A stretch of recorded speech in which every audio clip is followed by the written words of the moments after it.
Good afternoon, my name is Benjamin Reyes, and I'm going to be doing my presentation on different changes in management. As I'm sure everyone in our class has done at some point, is we all have worked a job and we've all had a manager that we cannot communicate with.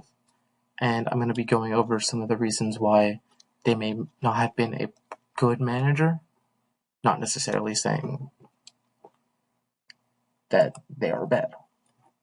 Now, one of the important things about this is how to deal with these changes. So I'm going to be talking about the difference between leadership skills and traits, communication with management, and then how can it all be beneficial to us in a work environment. So first I have to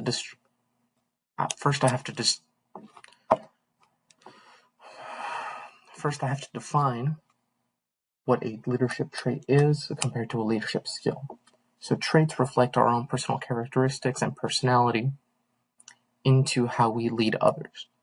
A more introverted leader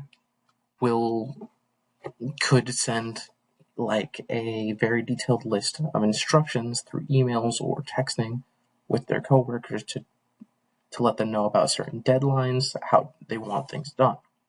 Now, somebody who's a little bit more extroverted will end up probably doing more hands-on work with their coworkers, or even being hands-on with customers whenever they get the chance in that certain environment. Now, skills are how people actually do their jobs. And to be a manager, you have to have high cognitive skills, which according to Managing Work at Life, cognitive skills are crucial for leadership, no matter what role you are in, if you have been a seasoned leader or if you are new into the environment. These skills focus on how you deal with ideas and concepts. It includes your proficiency at problem solving and anticipating changes and difficulties, as well as identifying different opportunities and understanding how to put together sources of complex information and learning continuously through critically analyzing the strengths and weaknesses of the environment.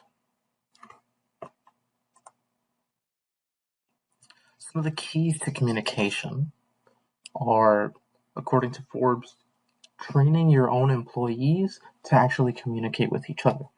Like I said earlier, some people would prefer to send or receive long lists of emails that have detailed instructions that tell them when everything is due, and that could be how some people work.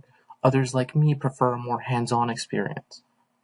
We see that a lot in at least the restaurant industry, that we have a lot of people who are hands-on learners compared to just seeing a list and then going on through that. And some may even prefer receiving audio memos instead of an actual list through their email. Another very important and crucial aspect of communication with coworkers from management is clearly listing out expectations and accountabilities of your employees. Because according to Forbes, responsibilities may get murky if nobody knows who's supposed to do what when a new manager comes into the situation. A study from the American Psychological Association shows that 71% of people who are close to burnout in a work environment feel that they're not doing anything that's meaningful. That's why it is very important to list the expectations and accountabilities of each employee, so that way everybody stays on track and you actually feel like you're part of a team, that you're doing something important. And then, how beneficial is it to have a change in management? In reality, it isn't. Because at first, everything's going to go slow. Your production is going to be down. Your employees are not going to be able to communicate as much as they can with each other. But over time, it will happen.